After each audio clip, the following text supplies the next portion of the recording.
बिस्मिल्लाहिर्रहमानिर्रहीम। आज के लेक्चर में हम कर्नॉफ मैप के बारे में पढ़ेंगे।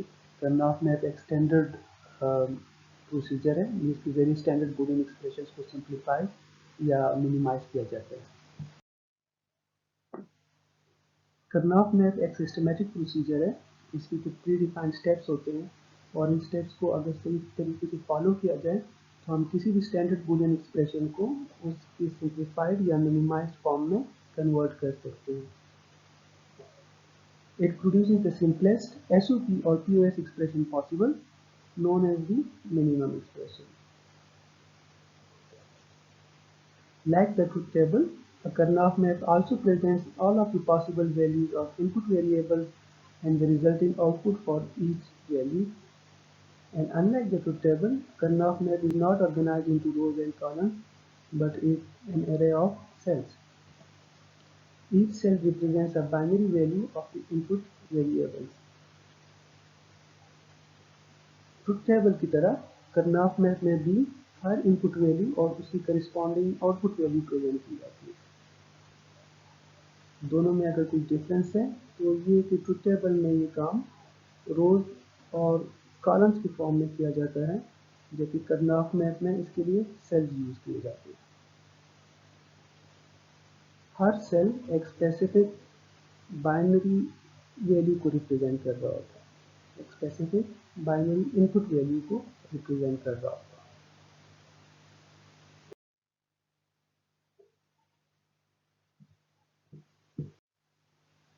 कर्नॉफ मैप हम किसी भी ऐसे स्टैंडर्ड बूलियन एक्सप्रेशन के लिए यूज कर सकते हैं जिसकी डोमेन में 2, 3, 4 या 5 वेरिएबल्स मौजूद हैं।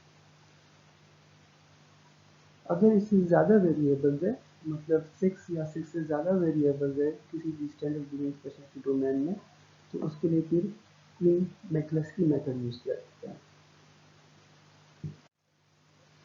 क्वीन मैक्लस्की मेथड और 5 वेरिएबल कर्नॉफ मैप इस कोर्स की स्कोप से बाहर है, तो हमारा फोकस होगा 3 वेरिएबल कर्नॉफ मैप और 4 वेरिएबल कर्नॉफ मैप। कर्नॉफ मैप के अंदर सेल्स की तादाद कितनी होगी, ये डिपेंड करता है कि हम जिस स्टैंडर्ड बूलियन एक्सप्रेशन को सिंप्लीफाइड फॉर्म में कन्वर्ट करना चाह रहे हैं उसकी डोमेन में कितनी वेरिएबल है। लाइक फॉर एग्जांपल, अगर उस एक्सप्रेशन की डोमेन में 3 वेरिएबल है तो हमें एक ऐसा कर्नॉफ मैप चाहिए होगा जिसमें 8 सेल्स हो। अगर किसी स्टैंडर्ड बूलियन एक्सप्रेशन की डोमेन में 4 वेरिएबल्स है तो फिर हमें 16 सेल्स वाला कर्नॉफ मैप चाहिए होगा। कर्नॉफ मैप के स्ट्रक्चर को देख लेते हैं। 3 वेरिएबल कर्नॉफ मैप को पहले देख लेते हैं। यहाँ पर अगर आप देखें तो इस 3 वेरिएबल कर्नॉफ मैप में हमारे पास 8 सेल्स है। 1, 2, 3, 4, 5, 6, 7 एंड 8। तो ये 3 वेरिएबल कर्नॉफ मैप है। 3 variable 2 raised to power 3 is equal to 8, तो इसमें हमारे पास टोटल 8 सेल्स। अब अगर आप यहाँ पे देखें तो यहाँ पर इन 3 वेरिएबल मेंशन है ए बी सी। यहाँ पर हम एज्यूम कर रहे हैं कि जिस स्टैंडर्ड बूलियन एक्सप्रेशन को हम मिनिमाइज करना चाह रहे हैं उसकी डोमेन में ये 3 वेरिएबल है ए बी और सी। नाउ ए बी के नीचे आप देखें तो यहाँ पर बाइनरी कोड नहीं है बल्कि ग्रे कोड। यहाँ पर आप देखें 0 0 के बाद 0 1 लिखा गया है, 0 1 के बाद 1 1 आया हुआ है। इंस्टेड के 0 1 के बाद 1 0 हो, 0 1 के बाद 1 1 मेंशनड है और फिर 1 1 के बाद 1 0। ये हमारे पास ग्रे कोड है, ये आप लोगों ने याद रखना है, आपने हमेशा ग्रे कोड यूज़ करना है। इसकी जो रीज़न है वो है सेल एडजेसेंसी, जो अभी हम नेक्स्ट स्लाइड में देखेंगे। सेल एडजेसेंसी की वजह से हम बाइनरी कोड यूज़ नहीं करते बल्कि हम ग्रे कोड यूज़ करते हैं। जबकि यहाँ पर अगर आप देखें हमारे पास एक वेरिएबल है सी, तो सी या तो 0 होगा या 1 होगा।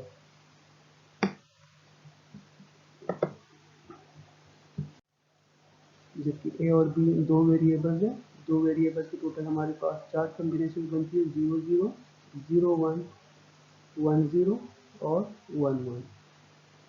ख्याल आपने ये रखना है कि जब आप इसको लिखे तो 1 1 आपने पहले लिखना है और 1 0 बाद में लिखना है। 4 वेरिएबल करना ऑफ मैप को देखते हैं।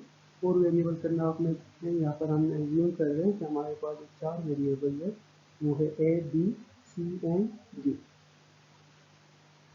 ए और बी दो वेरिएबल है तो टोटल 4 कम्बिनेशन जिनकी है 0 0 0 1 1 1 and 1 0। C D again 2 variables है, 4 कम्बिनेशन इनकी बनती है 0 0 0 1 1 1 एंड 1 0। अगर आप सेल्स काउंट कर लें 4 वेरिएबल में फिर हमारे पास टोटल 16 सेल। नाउ हर सेल एक स्पेसिफिक बाइनरी वैल्यू को रिप्रेजेंट कर रहा होता है। लाइक फॉर एग्जांपल अगर हम इस सेल को देखें तो इस सेल की बाइनरी वैल्यू है 0 0 0 0। इस सेल के लिए ए की वैल्यू है 0, बी भी 0 है, इस सेल के लिए सी 0 है एंड डी भी 0 है। अगर हम इस सेल को देखें तो इस सेल की बाइनरी वैल्यू है 0 0 1 0। इस सेल के लिए ए की वैल्यू है 0, बी की वैल्यू भी 0 है और इस सेल के लिए सी की वैल्यू 1 है एंड डी 0 है। तो इस सेल की बाइनरी वैल्यू है 0 0 1 0। अगर हम इस सेल को देखें इस सेल की बाइनरी वैल्यू क्या होगी? इस सेल की बाइनरी वैल्यू है 1 1 1 1। A is 1, B is 1, और this cell C is 1 and D is also 1. The binary value of this cell is 1 1 1 1। इस तरह अगर हम 3 वेरिएबल करना में देखें तो सपोज इस सेल को लेते हैं, इस सेल की बाइनरी वैल्यू है 0 1 1। यहाँ पर ए की वैल्यू 0 है, बी 1 है और इस सेल के लिए सी की वैल्यू है 1। तो इस सेल की बाइनरी वैल्यू है 0 1 1।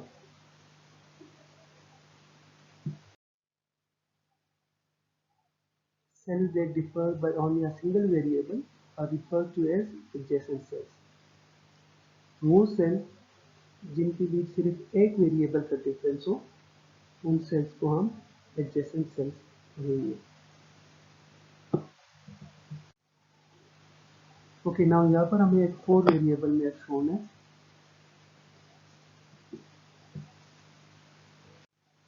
इसमें अगर आप देखें तो लेट्स सपोज हम इन दो सेल्स को लेते हैं, this one and this one.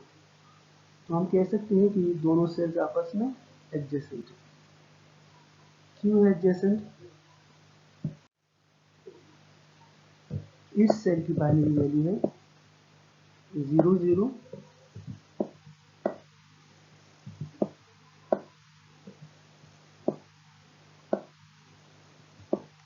0 0 0 0, जबकि इस सेल की बाइनरी वैल्यू है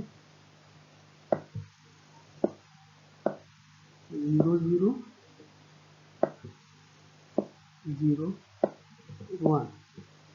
सो अगर आप देखें ए की वैल्यू दोनों की सेम है, वेरिएबल बी की वैल्यू दोनों की सेम है, वेरिएबल सी की वैल्यू दोनों की सेम है। सिर्फ एक वेरिएबल ऐसा है डी जिसकी वैल्यू दोनों की डिफरेंट है। So by the definition of adjacent cells, we can say that these two cells are adjacent. Why? Because there is a difference of only one variable. सिर्फ एक वेरिएबल ऐसा है जो दोनों के बीच डिफरेंट है। इस तरह लेट्स सपोज हम इन दो सेल्स को आपस में कंपेयर करते हैं। इस सेल की बाइनरी वैल्यू है 0 0 1 1, जबकि इस सेल की बाइनरी वैल्यू है 0 1 1 1। वेरिएबल ए की वैल्यू दोनों के लिए 0 है, वेरिएबल बी डिफरेंट है वेरिएबल सी दोनों के लिए 1 है और वेरिएबल डी भी दोनों के लिए 1 है। तो दोनों के बीच सिर्फ एक वेरिएबल डिफरेंट है, दैट इज बी। तो हम कह सकते हैं कि ये दोनों सेल्स आपस में एडजेसेंट। ओके, लेट्स सपोज हम इस सेल को कंपेयर करते हैं इस सेल के साथ और देखते हैं कि क्या ये दोनों आपस में एडजेसेंट है कि नहीं है। नाउ इस सेल की बाइनरी वैल्यू है 0 0 0 1, जबकि इस सेल की बाइनरी वैल्यू है 1 0 0 1। अगेन हम देख सकते हैं कि सिर्फ एक वेरिएबल डिफरेंट है दोनों के बीच। ए बी सी और डी की वैल्यू दोनों के लिए सेम है। तो हम कह सकते हैं कि these two cells are also adjacent. Now let's suppose हम इन दो सेल्स को आपस में कंपेयर करना चाहते हैं। Now, इस सेल की बाइनरी वैल्यू है 1 1 0 0, जबकि इस सेल की बाइनरी वैल्यू है 1 1 1 0। अगेन हम देख सकते हैं कि सिर्फ एक ही वेरिएबल डिफरेंट है। यहाँ पर सी की वैल्यू है 0, जबकि यहाँ पर सी की वैल्यू है 1। बाकी जो तीन वेरिएबल्स है उनकी वैल्यू सेम है। तो दैट्स व्हाई हम कह सकते हैं कि ये दोनों सेट भी आपस में एडजेसेंट है। सपोज हम इन दो सेट्स को आपस में कंपेयर करना चाह रहे हैं कि क्या ये दोनों आपस में एडजेसेंट है कि नहीं है। इस सेट को अगर हम देखें तो इस सेट की बाइनरी वैल्यू है 0 1 0, जबकि इस सेल की बाइनरी वैल्यू है 1 1 1 1। तो हम देख सकते हैं कि यहाँ पर दो वेरिएबल ऐसे हैं जिनकी वैल्यूज डिफरेंट है। वेरिएबल ए डिफरेंट है एंड वेरिएबल सी भी डिफरेंट है। तो हम कह सकते हैं कि ये दो सेल्स आपस में एडजेसेंट नहीं है। ओके, इनको भी देख लेते हैं सपोज इस सेल को और इस सेल को देख लेते हैं कि क्या ये दोनों आपस में एडजेसेंट है कि नहीं है। इस सेल की बाइनरी वैल्यू है 1 0 0 0, जबकि इस सेल की बाइनरी वैल्यू है 1 0 1 1। तो हम कह सकते हैं कि ये दोनों सेल भी आपस में एडजेसेंट नहीं है, क्यों? यहाँ पर एक से ज़्यादा वेरिएबल डिफरेंट है। तो इस तरीके से आपने देखना है। मैं आपको सजेस्ट करूँगा कि आप पेज पे 4 वेरिएबल मैप ड्रा करें और 3 वेरिएबल मैप ड्रा करें और उसमें देखें कि कौन कौन से सेल्स आपस में एडजेसेंट है और कौन कौन से सेल्स आपस में एडजेसेंट नहीं है। सेल एडजेसेंसी एक इम्पॉर्टेंट कॉन्सेप्ट है कर्नॉफ मैप को समझने के लिए, कर्नॉफ मैप से काम लेने के लिए। तो आपको सेल एडजेसेंसी का पता होना चाहिए। कर्नॉफ मैप एक इम्पॉर्टेंट स्टैंडर्ड प्रोसीजर है। इससे आगे हम जितने भी डिज़ाइन प्रोसीजर देखेंगे ऑलमोस्ट सारों में कर्नॉफ मैप यूज होता है। तो मैं आपको सजेस्ट करूँगा कि आप सेल एडजेसेंसी को देखें, कर्नॉफ मैप को देखें और उसको अच्छे से समझें।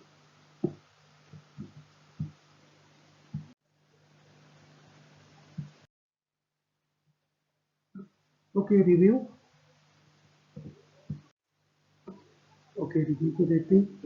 Question number 1, in a 3 variable Karnaugh map, what is the binary value for the cells in each of the following location? Let's suppose हमारे पास कोई 3 वेरिएबल Karnaugh मैप है।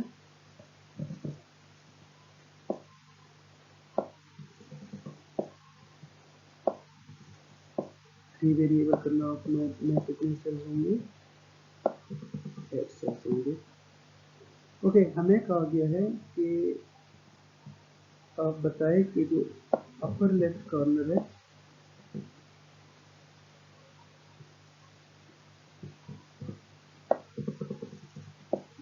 अपर लेफ्ट कॉर्नर तो ये जो है इसकी क्या बाइनरी वैल्यू है, लोअर राइट कॉर्नर इसकी क्या बाइनरी वैल्यू है, लोअर लेफ्ट कॉर्नर इसकी बाइनरी वैल्यू बतानी है, और अपर राइट कॉर्नर इसकी बाइनरी वैल्यू बतानी है। Question number 2, what is the standard product term for each cell in question number 1 for variable x, y and z।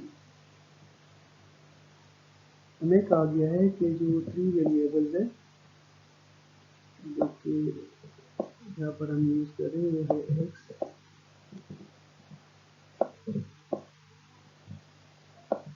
y and z।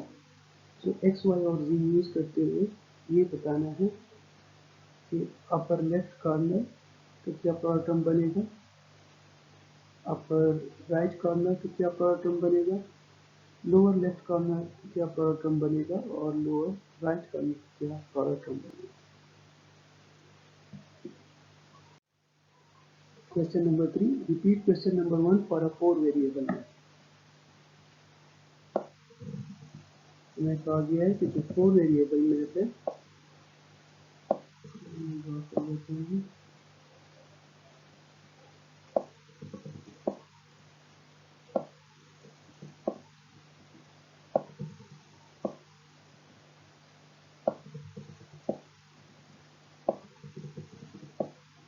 अब इस 4 variable map में बताना है कि upper left corner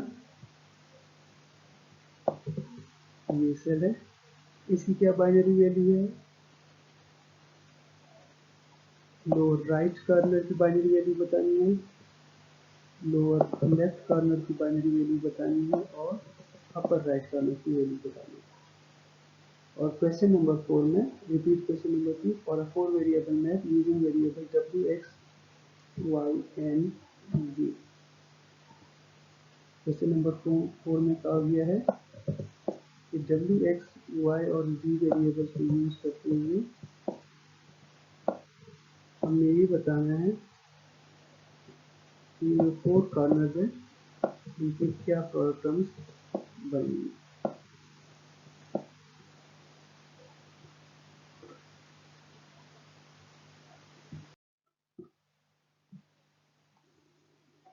okay, Karnaugh map SOP minimisation. पहले हम देखते हैं कि करनौघ मैप के जरिए हम कैसे एक एसओपी एक्सप्रेशन को उसकी मिनिमाइज्ड फॉर्म में कन्वर्ट कर सकते हैं। A minimized expression contains the fewest possible terms and the fewest possible variables per term। सबसे पहली चीज कि मिनिमाइज्ड एक्सप्रेशन का मतलब क्या है। मिनिमाइज्ड एक्सप्रेशन वो एक्सप्रेशन होती है जिसके अंदर कम से कम टर्म्स की तादाद हो और हर टर्म के अंदर कम से कम वेरिएबल्स की तादाद हो। जब हम एसओपी की बात करते हैं, जब हम सम ऑफ प्रोडक्ट एक्सप्रेशन की बात करते हैं तो हमें पता है कि वो प्रोडक्ट टर्म्स के सम से बनता है, तो उसके अंदर प्रोडक्ट टर्म्स होते हैं। जब हम मिनिमाइज एक्सप्रेशन की बात करते हैं, जब हम मिनिमाइज एसओपी एक्सप्रेशन की बात करते हैं तो मिनिमाइज एसओपी एक्सप्रेशन में प्रोडक्ट टर्म्स की तादाद कम से कम होनी चाहिए।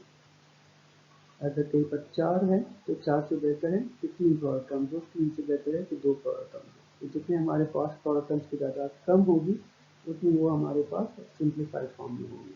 और दूसरी बात कि जितनी भी टर्म्स हो, 1 है, 2 टर्म्स है, 3 है, जितनी भी टर्म्स है उनके अंदर वेरिएबल्स की तादाद भी कम से कम होनी चाहिए। जितनी कम हो सकती है उतना ही बेहतर होगा। अगर किसी टर्म के अंदर प्रोडक्ट टर्म के अंदर 4 वेरिएबल है तो उससे बेहतर है कि वो कम होकर 3 हो जाए। अगर 3 है तो 3 से बेहतर है कि हम उसको कम करके 2 कर दें। ठीक है, तो 2 चीज़ें करनी है, एक टर्म्स की तादाद कम करनी है, दूसरा टर्म्स के अंदर वेरिएबल्स की तादाद कम करनी है। Okay, steps to obtain a minimized SOP expression. Step number 1, mapping a standard SOP expression. Step number 2, grouping the ones. Step 3, determining product term for each group. And step number 4, summing the resulting product term. सबसे पहले तो हम map करेंगे जो भी हमें expression given होगी, जो भी हमें स्टैंडर्ड एसओपी एक्सप्रेशन गिवन होगी उसे हमें मैप करना होगा। फिर हम वंस को ग्रुप करेंगे। फिर हमने जितने भी ग्रुप्स बनाएंगे, जितने भी ग्रुप बनाए होंगे, उनमें हर ग्रुप के लिए एक एक प्रोडक्ट टर्म बनाएंगे और आखिर में इन सारे प्रोडक्ट टर्म्स को हमने आपस में ऐड कर देंगे। मिनिमाइज एक्सप्रेशन की डिफिनेशन में हमें कहा गया था कि मिनिमाइज एक्सप्रेशन में टर्म्स की तादाद कम से कम होनी चाहिए। तो इसका मतलब ये है कि हमने कम से कम ग्रुप्स बनाने हैं, क्योंकि जितने हम ग्रुप्स बनाएंगे उतने हमारे पास टर्म्स की तादाद होगी। जब हम कम ग्रुप्स बनाएंगे तो हमारे पास कम टर्म्स होगी। Okay, mapping a standard SOP expression. पहले देखते हैं कि हम स्टैंडर्ड एसओपी एक्सप्रेशन को करनौघ मैप के ऊपर कैसे मैप करेंगे। Okay, step number 1, determine the binary value of each product term in the standard SOP expression. हमें जो स्टैंडर्ड एसओपी एक्सप्रेशन गिवन होगी, सबसे पहले हमने ये करना होगा कि हमने उसकी तमाम प्रोडक्ट टर्म्स की बाइनरी वैल्यूज फाइंड करनी है। Step number 2, place a 1 on the Karnaugh map in the cell having the same value as the product. Step number 1 में हम प्रोडक्ट टर्म्स की बाइनरी वैल्यूज फाइंड करेंगे और स्टेप नंबर 2 में हम वो बाइनरी वैल्यूज जिन सेल्स को पॉइंट कर रहे होंगे, उन करिस्पॉन्डिंग सेल्स में हमने 1 प्लेस करना होगा। एग्जाम्पल देख लेते हैं।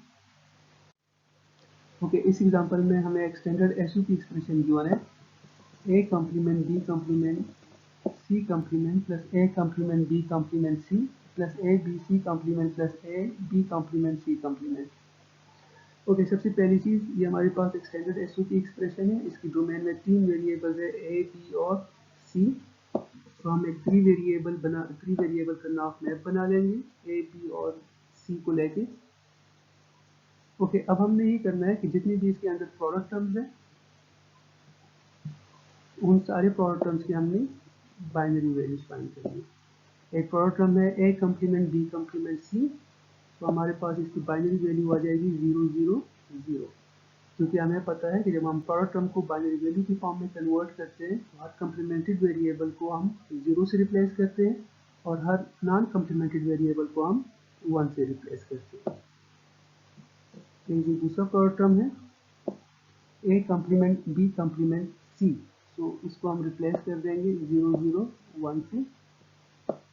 इस तीसरे प्रोडक्ट टर्म को, तीसरा प्रोडक्ट टर्म है a b c कंप्लीमेंट, तो इसको हम रिप्लेस कर देंगे 1 1 0 से। तो आखिरी प्रोडक्ट टर्म है, ये है a into B complement c complement, तो ये रिप्लेस हो जाएगा 1 0 0 से। अब हमने क्या करना होगा कि ये बाइनरी वैल्यूज जिन सेल्स को पॉइंट कर रहे होंगे, उन सेल्स में हमने 1 प्लेस कर दिया। 0 0 0 ये इस सेल को पॉइंट कर रहा है, तो इस सेल में हम 1 लिख देंगे। 0 0 1 इस सेल को पॉइंट कर रहा है, तो इस सेल में हम 1 प्लेस कर देंगे। 1 1 0 इस सेल को पॉइंट कर रहा है, तो इस सेल में 1 प्लेस कर देंगे और 1 0 0 इस सेल को पॉइंट कर रहा है, तो इस सेल में भी हम 1 प्लेस कर देते हैं। तो इस तरीके से हम स्टैंडर्ड बूलियन एक्सप्रेशन को करनौघ मैप की फॉर्म में, करनौघ मैप के ऊपर मैप कर देते हैं।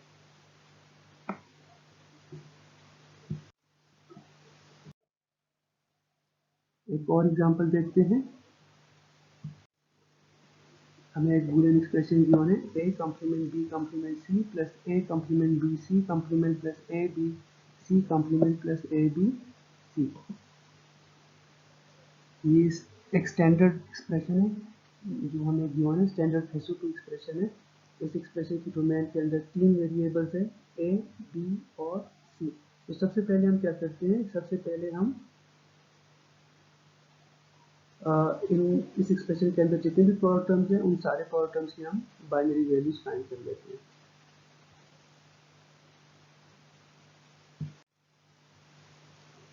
यहाँ पर आप देखें a complement b complement c की हमारे पास बाइनरी वैल्यू आ जाएगी 0 0 1।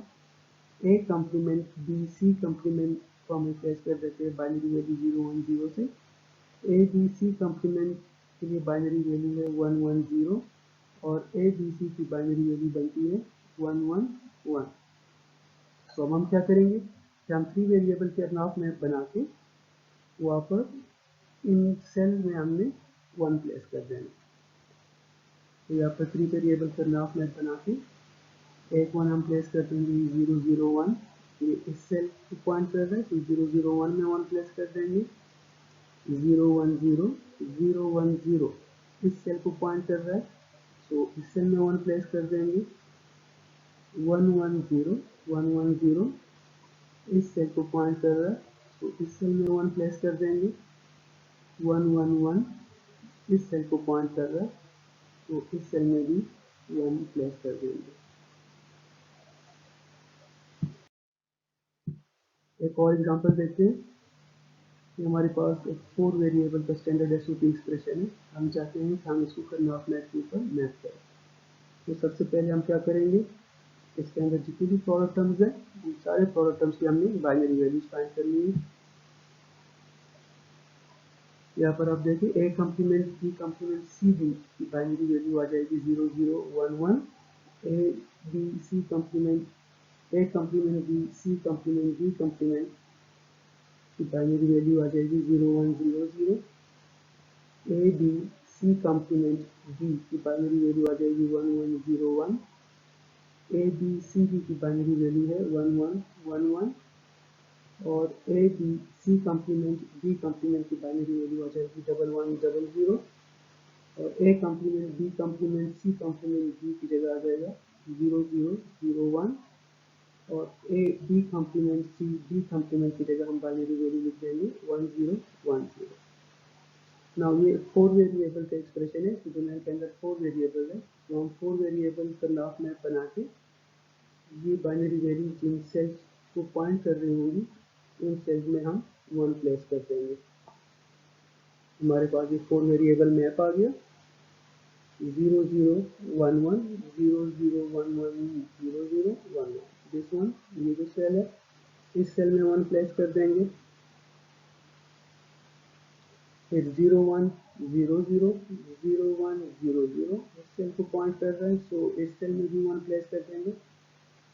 ओके, देन 1101 1101 1101 इस सेल को पॉइंट कर रहा है, सो इस सेल में हम 1 प्लेस कर देंगे। 1111 1111 ये वाला सेल है, तो इस सेल में 1 प्लेस कर देंगे। 1100 1100 ये वाला सेल है, तो यहाँ पर 1 प्लेस कर देंगे। 0001 0001 इस दिस सेल, तो यहाँ पर 1 प्लेस कर देंगे। 1010 1010 इज दिस सेल, तो इस सेल में भी हम 1 प्लेस कर देंगे। और इस तरीके से हम इस स्टैंडर्ड एसओपी एक्सप्रेशन को कर्नल मैप के ऊपर मैप कर देते हैं। Okay, mapping a non standard SOP expression. हम देखते हैं कि हम कैसे एक नॉन स्टैंडर्ड एसओपी एक्सप्रेशन को कर्नल मैप के ऊपर मैप करेंगे। Convert the non-standard SOP expression to standard form by Boolean algebra techniques or by numerical expansion। सबसे पहले हम क्या करेंगे कि हमें जो non standard SOP expression given है उसको हम स्टैंडर्ड फॉर्म में कन्वर्ट करेंगे। स्टैंडर्ड फॉर्म में कन्वर्ट करने के लिए या तो हम अलजेब्रा की टेक्निक्स यूज करेंगे या हम न्यूमेरिकल एक्सपेंशन देखेंगे।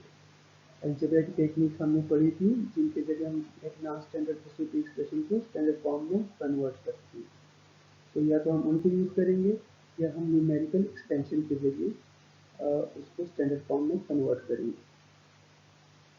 मैं आपको पर्सनली सजेस्ट करूंगा कि आप न्यूमेरिकल एक्सपेंशन पे प्रैक्टिस करें, क्योंकि न्यूमेरिकल एक्सपेंशन से आपको अच्छा खासा टाइम सेव हो जाता है। ओके, एग्जांपल देखते हैं। ओके, नाउ लेट्स सपोज ये हमारे पास एक नॉन स्टैंडर्ड एसओपी एक्सप्रेशन है जिसको हम कन्वर्ट करना चाह रहे हैं, जिसको हम मैप करना चाह रहे हैं कर्नल मैप के ऊपर। नाउ ये जो नॉन स्टैंडर्ड एसओपी एक्सप्रेशन है, अगर हम इसको देखें तो इसकी डोमेन के अंदर इसकी डोमेन के अंदर 3 वेरिएबल्स है ए बी और सी। नाउ पहले टर्म के अंदर 2 वेरिएबल बी और सी मिसिंग है, दूसरे टर्म में एक वेरिएबल सी मिसिंग है, जबकि तीसरा जो टर्म है वो स्टैंडर्ड फॉर्म में है। तो हम सबसे पहले इसको स्टैंडर्ड फॉर्म में कन्वर्ट करेंगे। ओके, अगर हम इनकी न्यूमेरिकल एक्सपेंशन करें, पहला टर्म है ए कॉम्प्लीमेंट, इसके अंदर दो वेरिएबल बी और सी मिसिंग है। ना दो वेरिएबल मिसिंग है, इसका मतलब ये है कि उनकी टोटल 4 पॉसिबल कॉम्बिनेशन है। उन 4 पॉसिबल कॉम्बिनेशन को अगर हम ए कॉम्प्लीमेंट के साथ लिखें तो हमारे पास ये 4 वैल्यूज बनती है। दो वेरिएबल्स मिसिंग है, मैं आपको एक्सप्लेन करके बता देता हूँ, बी और सी। ना ये दो वेरिएबल्स या तो दोनों 0 0 होंगे या बी 0 होगा और सी 1 होगा या बी 1 होगा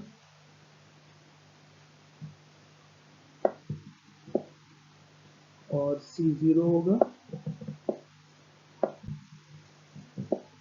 या बी और सी दोनों 1 1 होंगे। जबकि ए तो हमें गिवन है कि वो कॉम्प्लीमेंटेड फॉर्म में है, तो हम चारों कॉम्बिनेशन के साथ एक कॉम्प्लीमेंट या 0 लगा देंगे।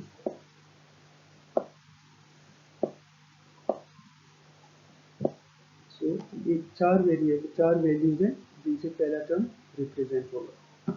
अगर हम दूसरी टर्म को देखें, ए इंटू बी कॉम्प्लीमेंट। ना ए इंटू बी कॉम्प्लीमेंट, यहाँ पर एक वेरिएबल मिसिंग है सी, वो सी या तो 0 होगा या 1 होगा। जबकि ए और बी तो हमें गिवन है कि ए नॉन कॉम्प्लीमेंटेड फॉर्म में है और बी कॉम्प्लीमेंटेड फॉर्म में है, तो ए की जगह हम लिख देंगे 1 और बी को कॉम्प्लीमेंटेड फॉर्म में गिवन है तो उसकी जगह लिख देंगे 0। 1 0 हम दोनों के साथ लिख देंगे इसी ऑर्डर में। तो इससे हमारे पास ये दो वैल्यूज आ जाएंगी जो कि इस सेकंड टर्म को रिप्रेजेंट कर रही है। जो तीसरा टर्म है A into B into C complement, ये स्टैंडर्ड फॉर्म में है, तो हम डायरेक्ट इसकी बाइनरी वैल्यू लिख देंगे 1 1 0। तो ये टोटल हमारे पास 7 वैल्यूज आ गई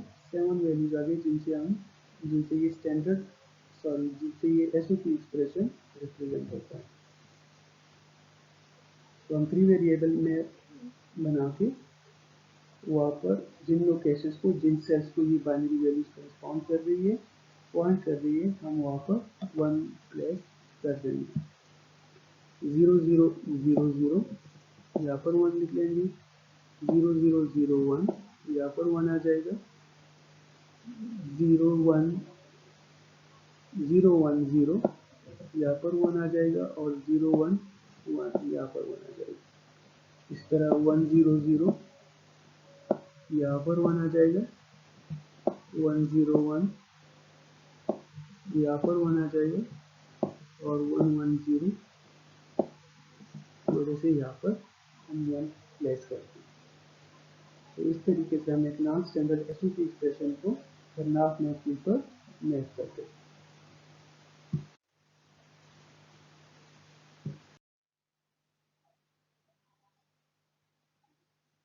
ओके, एक और एग्जांपल देखते हैं। अगर हम इस एक्सप्रेशन को देखें तो हमें पता चल जाएगा कि इस एक्सप्रेशन की डोमेन के अंदर 4 वेरिएबल है, ए बी सी और डी। तो ये हमारे पास एक नॉन स्टैंडर्ड एसओपी एक्सप्रेशन है। इसको मैप करने के लिए ज़रूरी है कि सबसे पहले हम इस नॉन स्टैंडर्ड एसओपी एक्सप्रेशन को स्टैंडर्ड फॉर्म में कन्वर्ट करें। तो हम न्यूमेरिकल एक्सपेंशन के जरिए इनकी बाइनरी वैल्यूज फाइंड कर देंगे। जो पहला टर्म है बी कॉम्प्लीमेंट सी कॉम्प्लीमेंट, इस टर्म के अंदर दो वेरिएबल्स मिसिंग है, ए और डी। दो वेरिएबल मिसिंग है, ए और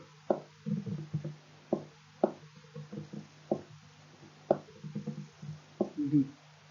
ना ये दो वेरिएबल्स या तो दोनों 0 0 होंगे या ए 0 होगा और बी 1 होगा या ए 1 और बी 0 होगा या दोनों ए और डी 1 1, जबकि बी और सी हमें गिवन है कि बी कॉम्प्लीमेंट्री फॉर्म में है और सी भी कॉम्प्लीमेंट्री फॉर्म में हमें गिवन है। तो जो गिवन है उनकी जगह हम लिख देंगे 0 और ये चारों कॉम्बिनेशन के साथ आंसर 0 0 लिख देंगे।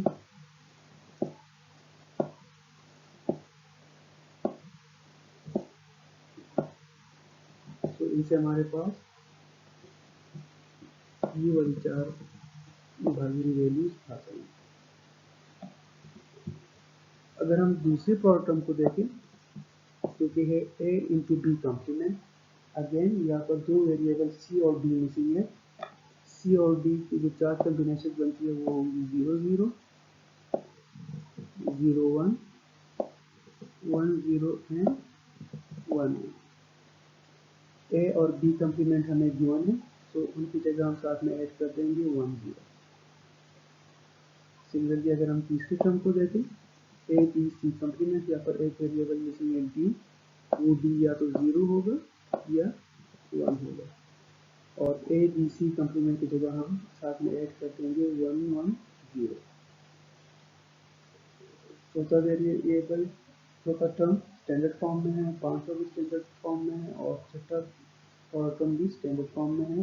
तो हम इनकी बाइनरी वैल्यूज यहाँ पे मेंशन कर देंगे।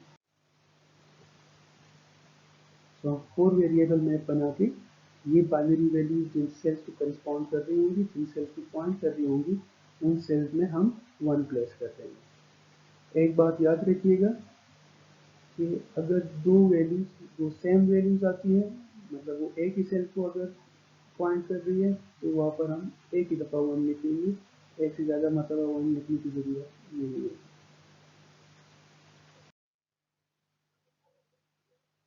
इस लेक्चर को आप इम्पोर्टेंस दें, इसको रिवाइज करें, इसमें अगर कोई क्वेश्चन हैं तो उनको नोट डाउन करिए। हम इंशाल्लाह लाइव इंटरेक्शन में इसको डिटेल से डिस्कस करेंगे।